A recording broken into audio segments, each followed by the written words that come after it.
Muito obrigado pelo convite ao florestas.pt. É um prazer estar aqui a falar daquilo que é uma das áreas mais importantes das ciências florestais e também das ciências históricas e partilhar algum do conhecimento que tenho com todos aqueles que, e são muitos, frequentam esta plataforma. Há aqui um interesse muito grande naquilo que é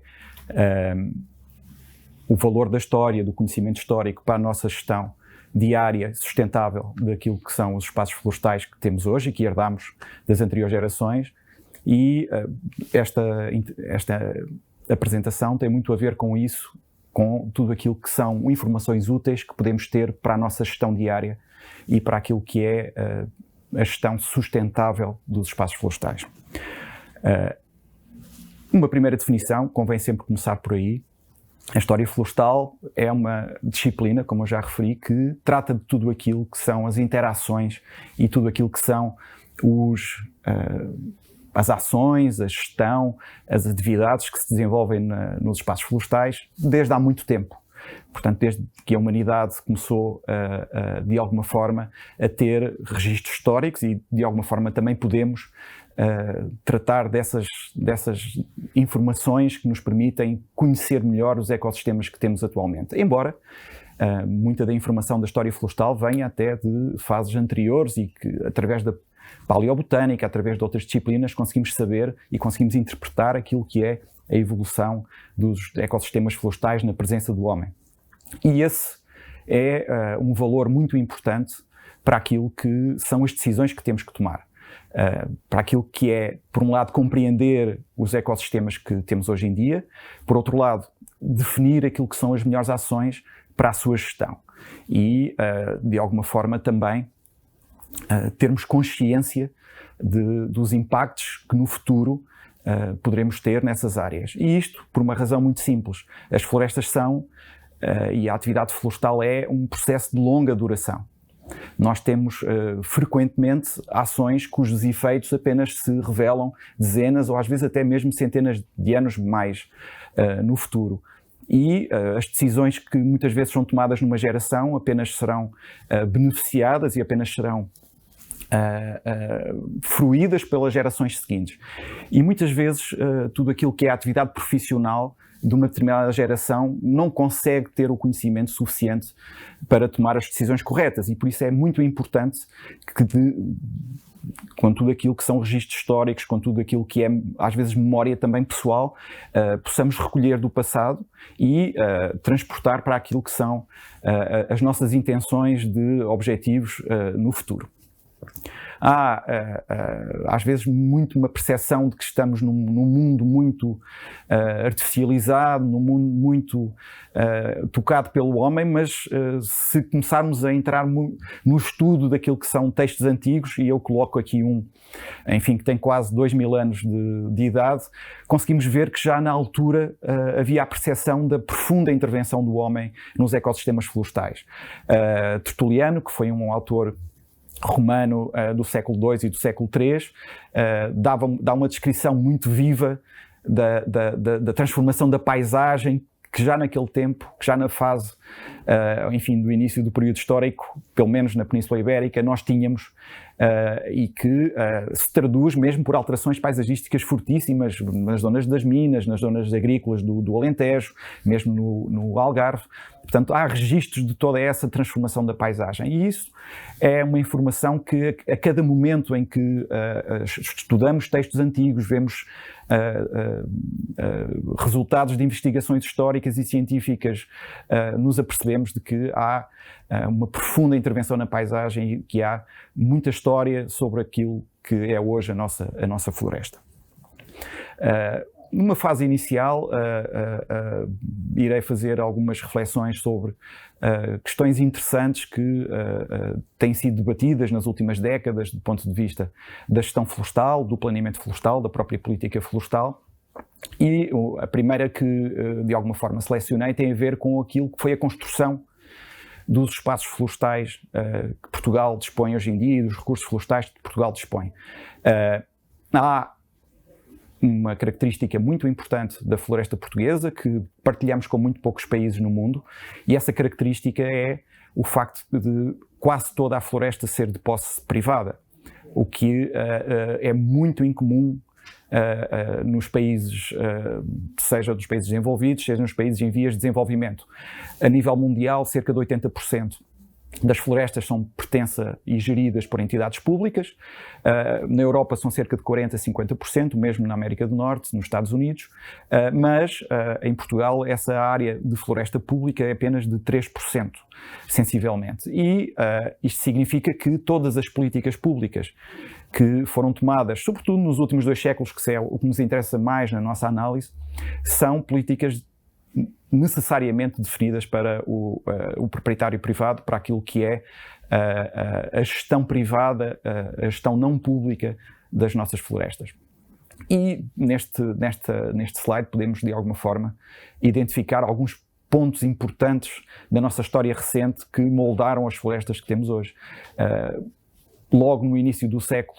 XIX, há a criação de um serviço público, que é a Administração Geral das Matas do Reino, por coincidência, ou não tanto. É um serviço que é criado a seguir a uma grande catástrofe que houve nas matas públicas, um grande incêndio no Pinhal de Leiria. Era uma fase a seguir à Revolução Liberal e às invasões francesas. O nosso país estava muito desorganizado e a gestão florestal sofreu muito com essa desorganização e com essa instabilidade social. E, na altura, o governo decidiu que era necessário dar gestão profissional também às florestas públicas e começa aí um conjunto de políticas que vai levar mais tarde também à criação de uma escola de silvicultores, no início formada no estrangeiro, em França e na Alemanha, que eram os 2 grandes países mais evoluídos em termos das ciências florestais, e também há aquilo que foi uma perspectiva de política nacional de melhorar a utilização do nosso território. Teve a ver muito com a privatização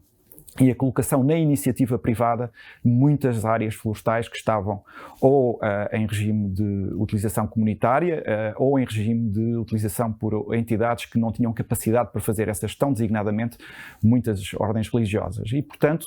houve esse interesse no momento em que a economia, em que se iniciava a Revolução Industrial, no momento em que havia uma enorme procura social sobre produtos florestais, em que também aumentava com grande rapidez a população nos meios rurais e nas cidades. Portanto, há aqui uma clara percepção de que era necessário ter mais recursos florestais de que necessitávamos para o desenvolvimento. E há essa decisão, por um lado, de criar estruturas públicas mais fortes para apoiar a boa gestão e a gestão sustentável dos recursos florestais, e há também as primeiras avaliações a nível nacional de que recursos dispunhamos. É aí que começam as primeiras grandes missões geodésicas, cartográficas, que nos permitem ter a noção clara daquilo que tínhamos nos territórios europeus, de Portugal, e mais tarde permitem, ao fim e ao cabo, delinear uma política de fomento florestal e de expansão florestal desses recursos para que tudo aquilo que eram as necessidades ao nível dos produtos florestais e ao nível dos bens e serviços, outros bens e serviços que a floresta produz, e aqui no século XIX era muito importante e estava sempre subjacente àquilo que era a utilização dos espaços florestais, a proteção contra as cheias e a proteção contra as perdas de solo, contra a erosão. Muito daquilo que eram a atividade dos primeiros silvicultores, dos primeiros engenheiros florestais, tinham muito a ver com a proteção do solo. E, portanto, nas nossas montanhas, que estavam quase sem arborização, há essa necessidade de programar a longo prazo. E é aqui, no século XIX, que nós temos as raízes das florestas que temos hoje. É aqui que começam a crescer as nossas áreas florestais, muito numa lógica de fomento da atividade privada. Isso é traduzido naquilo que são os indicadores dos inventários florestais, que começam a ter, de alguma forma, maior visibilidade no final do século XIX. É aqui que há dados mais fidedignos da evolução dos recursos florestais, e temos assistido, desde essa altura até aos dias de hoje, ao crescimento contínuo, sendo certo que, de alguma forma, no último quarto século atingimos um certo patamar de área arborizada e, portanto, de florestas com funções produtivas, com funções de proteção, com funções de conservação e de recreio também. Há, enfim, todo um conjunto de decisões que vão sendo tomadas ao longo do tempo e é percebendo essas decisões que também conseguimos perceber o tipo de florestas que temos hoje, aquilo que são as suas funções e aquilo para que servem relativamente às nossas necessidades. Há também a história florestal nos permite perceber e interpretar às vezes transformações radicais das nossas paisagens. Uma das regiões que neste momento é alvo das nossas maiores atenções relativamente àquilo que são a boa gestão e a defesa contra os incêndios e aquilo que é a necessidade até de mudança da paisagem para garantir uma floresta mais sustentável, há cerca de 100 anos eram espaços muito, muito distintos e eram espaços que, de alguma forma, tinham também uma fisionomia muito, muito diferente. Eram espaços desarborizados, por exemplo, toda aquela grande mancha de pinhal e de floresta que temos no centro geográfico do nosso país, aquilo que se chama o pinhal interior, no século XIX e ainda no início do século XX eram vastas áreas desarborizadas e, portanto, são áreas que sofreram uma transformação paisagística que hoje não imaginamos se não for analisando os textos dessa altura e as cartografias dessa altura. Obviamente que tudo aquilo que é esta transformação, embora, como eu referi, sendo Portugal um país de floresta privada, ela foi conduzida, sobretudo, pelos proprietários privados. Referi há pouco aquilo que foram os estímulos económicos da Revolução Industrial, da procura de material para as áreas em desenvolvimento, para a indústria, para as minas. Isso desempenhou um papel fundamental, mas teve por trás sempre políticas públicas que fomentavam essa gestão florestal e que davam aos proprietários privados todas as condições para que pudessem fazer uma melhor gestão das suas propriedades, numa lógica de tirar o máximo de proveito dos territórios e dos recursos nacionais. Vou dar a partir de agora alguns exemplos daquilo que foi o esforço deste trabalho à escala da paisagem, que é uma questão que nos dias de hoje muito discutimos. Um primeiro exemplo daquilo que era esse esforço do Estado em unir os proprietários em programas comuns que permitissem uma mais eficiente gestão das florestas vem logo dos anos 30, em que, por exemplo, o engenheiro António Mendes de Almeida, na altura diretor-geral, fez um convite para que os proprietários da Península de Setúbal se pudessem unir e pudessem fazer uma gestão mais sustentável e mais eficiente daqueles pinhais. Estávamos num período muito difícil, pós-guerra, também numa fase de crise mundial. Isso não aconteceu, também porque são áreas que tinham um interesse económico que dispensava uma organização mais profunda dos proprietários, mas à medida que as décadas avançam, à medida que a sociedade portuguesa tem grandes transformações do ponto de vista social, em que as pessoas se deixam uma agricultura de subsistência e migram para as zonas litorais, migram para as grandes cidades, há uma industrialização e uma terceirização da própria economia e mais áreas no nosso interior que estavam anteriormente habitadas e estavam densamente utilizadas passam a estar numa lógica de, ao fim e ao cabo, quase que autogestão do ponto de vista daqueles ecossistemas. E isso, de alguma forma, se começa a traduzir em acontecimentos como os grandes incêndios florestais e também as medidas que nessa altura se iniciam em termos de definição para combater esses grandes incêndios que logo nos anos 60 começam a assolar uma parte substancial do nosso território. E há aqui um marco interessante, porque é um relatório que vale a pena ler, ser lido, em que 3 técnicos na altura dos serviços florestais, com muita responsabilidade, e a seguir também a incêndios que afetaram muito e que foram trágicos, alguns deles, para os próprios serviços florestais, do ponto de vista da perda de vidas humanas no combate,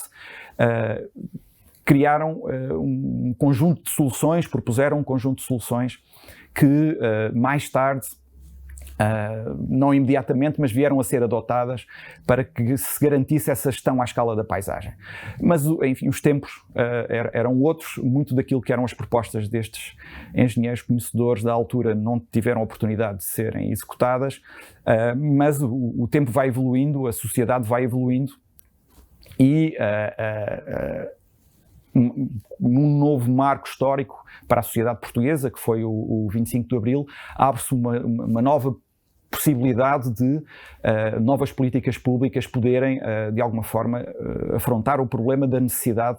de termos gestão à escala da paisagem, de conseguirmos ultrapassar os bloqueios que a pequena propriedade e que o abandono da propriedade geram, e há todo um conjunto nos anos 70, uma década muito importante do ponto de vista da aposta no setor florestal, como um sustentáculo fundamental da economia portuguesa e também da conservação dos recursos naturais. É aí que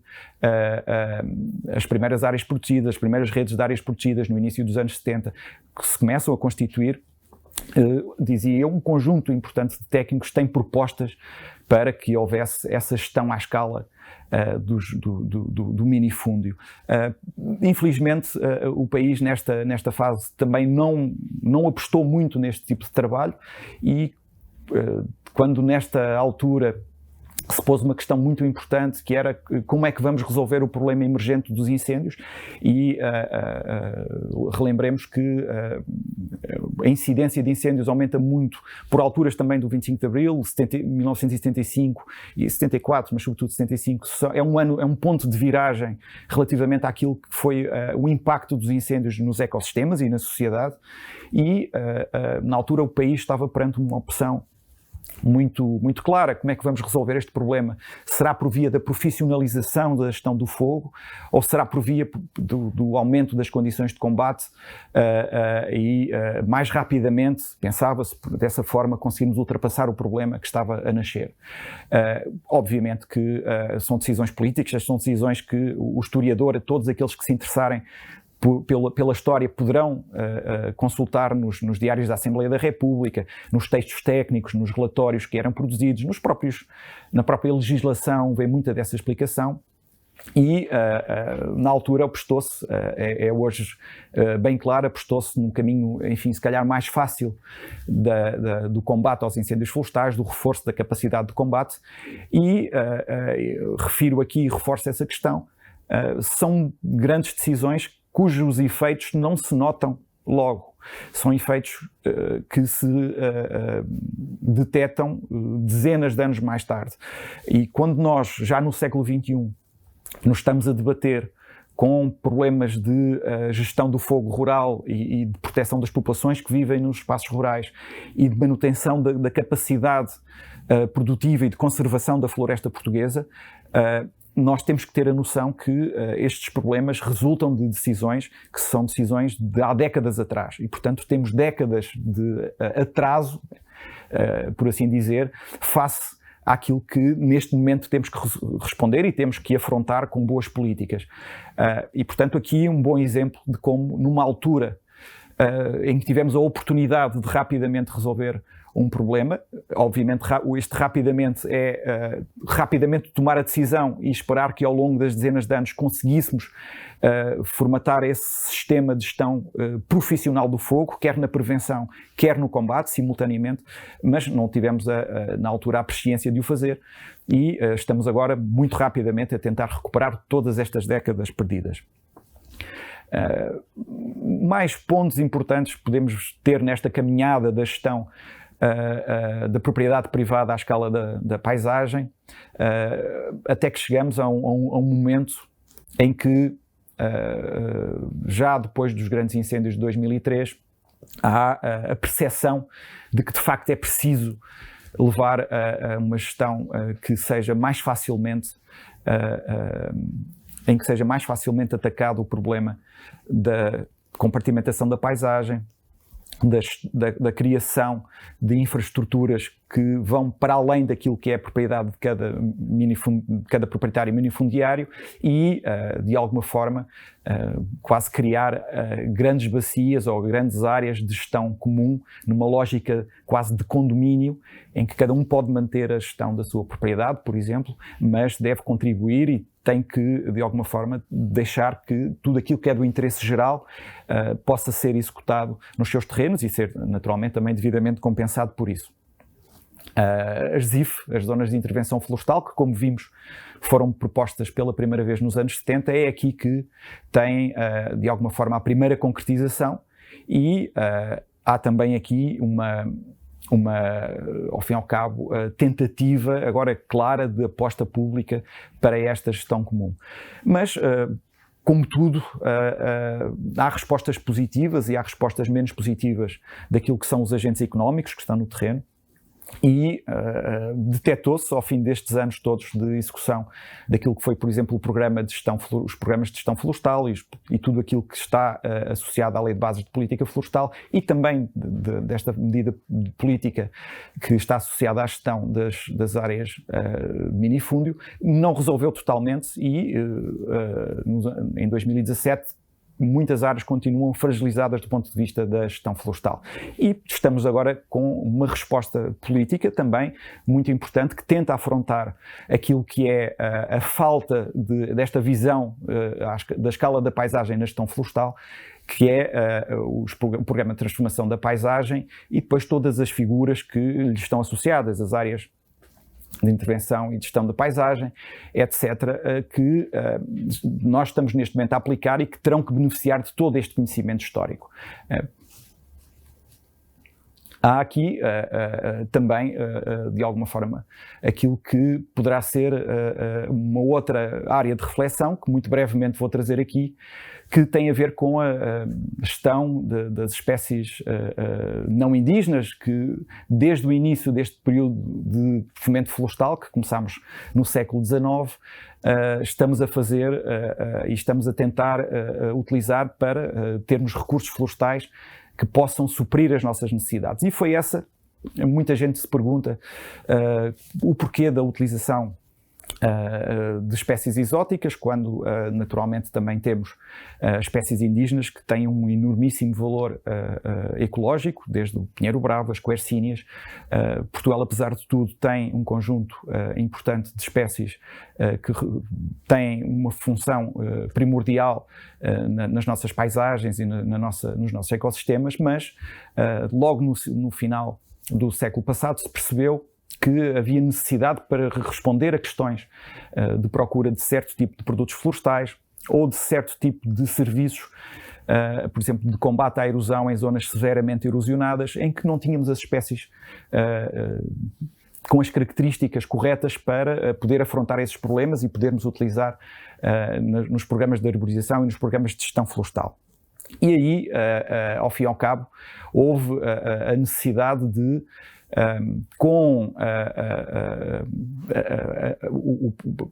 termos que aumentar, ao fim e ao cabo, ou pelo menos não permitir que os recursos florestais disponíveis para a nossa sociedade, à medida que a população aumenta, à medida que o seu nível de vida aumenta,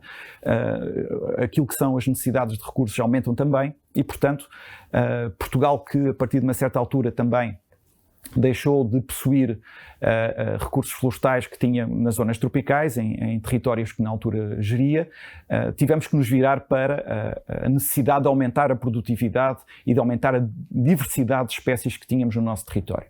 E só para compreendermos o porquê daquilo que temos hoje, é muito importante perceber que este era um processo que todos os países e que, ao fim e ao cabo, era consensual na sociedade. Todos os estados sociais, sobretudo as elites científicas, as elites técnicas, E também, naturalmente, as elites políticas tiveram um grande consenso naquilo que é a necessidade de experimentar outras espécies, e pessoas das universidades, como o professor Júlio Henriques, e mesmo aquilo que eram as instruções que eram dadas aos serviços do Estado. Está aqui uma orientação muito clara de experimentar e divulgar e propagar espécies exóticas que pudessem ser úteis para o nosso setor florestal. Houve aqui, umas linhas de política consensuais de aumento dessa disponibilidade de espécies exóticas. E aí, em tudo aquilo que eram as ações do Estado, em tudo aquilo que eram ações de proprietários florestais mais motivados, houve todo um conjunto de processos e de experimentação de espécies que nos ajudaram e muito a resolver alguns problemas ambientais graves, como por exemplo no caso específico do litoral, a fixação e a arborização das dunas, que foi um projeto também muito interessante e que vale a pena estudar melhor,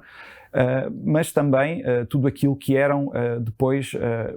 processos de embelezamento das áreas privadas e de abastecimento das próprias indústrias de certo tipo de produtos florestais. Pessoas como o professor Baeta Neves, que é uma das figuras maiores da silvicultura e da conservação da natureza no século XX, foi precisamente um dos principais paladinos também da utilização das espécies, do vasto leque de espécies que tínhamos no nosso território, e isso dá nota precisamente daquilo que era uma utilização consensual de espécies de fora do nosso território. Depois, apenas um aspecto interessante, muitas vezes aquilo que é a literatura que se lê e aquilo que é a informação que está disponível gera mitos, e uma das principais espécies que neste momento temos, e aquilo que é a principal espécie exótica não indígena que temos no nosso território, que é o eucalipto, tem alguma informação e tem algum conhecimento associado a ela que muitas vezes não é correto. Um mito interessante que persiste é que existe um grande consumo de água e que os próprios eucaliptos, que era uma espécie que chegou à Europa no final do século XVIII e início do século XIX, eram, enfim, os consumidores ávidos de água e que eram inclusivamente utilizados para secar pântanos. Portanto, era uma espécie que tinha tanta avidez pela água que ela própria utilizada para diminuir aquilo que eram os espaços insalubres de lagoas e de pântanos que abundavam na altura. Só que na prática não foi exatamente isso que se passou. Todos aqueles trabalhos que são trabalhos de engenharia absolutamente notáveis de arborização do litoral e de criação de condições para aumentar a produtividade agrícola e florestal nas zonas do litoral, que eram as mais produtivas e são das mais produtivas do nosso país, de facto tiveram por trás a criação de uma vasta rede de valas e de um sistema hidráulico muito desenvolvido, no qual também foram utilizadas as árvores e com proeminência o eucalipto, mas efetivamente aquilo que drenava, aquilo que secava os pântanos, como se costuma dizer, era efetivamente a rede de drenagem, que era muito bem concebida e tinha uma função absolutamente essencial para a criação daqueles espaços florestais que também tiveram uma mudança radical, eram espaços totalmente desarborizados e que em cerca de meio século conseguiram todos eles ser arborizados e haver aqui uma transformação paisagística absolutamente notável que hoje não conseguimos antever. Embora com os incêndios temporariamente tenhamos agora também algumas dessas partes temporariamente desarborizadas. Numa fase seguinte, e já para terminarmos, uma seleção de 5 obras que vale a pena ler, do ponto de vista da história florestal, obras marcantes, talvez as 5 mais marcantes que para esta seleção fiz. Uma primeira do José Bonifácio de Andrade e Silva, a memória sobre a necessidade de criação de novos bosques em Portugal. É uma obra absolutamente notável de política. Ele foi um dos primeiros silvicultores treinados no centro da Europa. Ele era luso-brasileiro, depois a seguir foi também um dos fundadores, o patriarca da independência do Brasil. E é uma obra assinalável do ponto de vista daquilo que foi depois todo o progresso que houve nos anos a seguir. Há, ainda nesse século, uma outra figura maior, o engenheiro Bernardino Barros Gomes, que foi também um dos primeiros silvicultores formados na Alemanha e que foi a base para a nossa gestão sustentável. Foi ele que, na prática, introduziu no nosso país todas as técnicas de gestão florestal sustentável, os planos de gestão florestal. O primeiro plano de gestão florestal é da sua autoria. Foi uma pessoa tão notável que, do ponto de vista do próprio conhecimento do território, das propostas que fez para o território, das cartografias, da descrição que fez, que é considerado também o primeiro geógrafo português moderno, e tem, mesmo na geografia, um lugar cimeiro na sua história. Outra obra fundamental, a terceira obra fundamental que identifiquei, o Plano de Povoamento Florestal de 1938. Um bocadinho como também fizeram muitos países, fossem países do norte do hemisfério ocidental, fossem países também do leste, em que, numa fase muito difícil da vida da humanidade, com uma grave crise mundial, era necessário dar emprego às pessoas, era necessário fazer investimentos públicos que pudessem ser reprodutivos e pudessem permitir o desenvolvimento da indústria, ao mesmo tempo que se criavam, por exemplo, áreas de recreio e áreas de conservação. E este plano de povoamento florestal, que foi coordenado pelo professor Santosol, é um marco fundamental pela sua enorme qualidade técnica, é muito mal compreendido. Muitas vezes o que as pessoas conhecem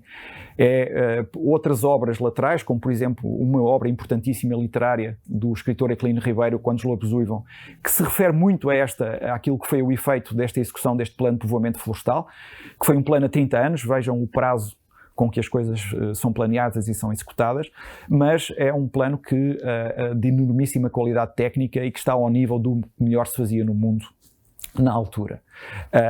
O nosso silvicultor provavelmente mais internacionalizado, aquele que a nível mundial teve maior proeminência, o engenheiro Vieira Natividade, que é a autoridade mundial no âmbito da silvicultura, da sobreicultura, tem um livro que foi traduzido em várias línguas e ainda hoje é a grande referência para a silvicultura do montado mediterrâneo e que é incontornável na nossa história. E depois, finalizando nesta seleção de 5 obras, o Fomento da Arborização nos Terrenos Particulares, que moldou tudo aquilo que foi a atuação do Estado dos anos 60 para a frente e que foi da autoria do professor Azevedo Gomes, que foi um grande pensador também das questões florestais. Finalizando mesmo, então aqui, onde é que podemos obter mais informação sobre a história florestal, mais dados, mais trabalhos de reflexões sobre a história florestal? O Instituto da Conservação da Natureza tem nós vamos fazer quase 200 anos de idade dentro de alguns anos e tem uma história longa de publicações sobre dados históricos florestais, do Gabinete de História Florestal que existiu também durante alguma fase e na biblioteca do Instituto, no arquivo do Instituto, há muita informação que pode ser utilizada por quem tiver esse interesse e por quem puder ter essa capacidade de investigar também na área florestal. Mas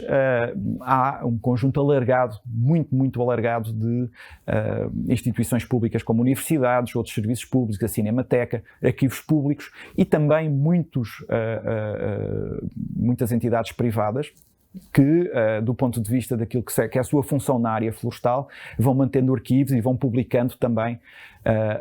livros e obras que nos permitem conhecer melhor a nossa história e nos permitem, ao fim e ao cabo, como eu comecei, tomar as melhores decisões para aquilo que é o futuro da nossa floresta.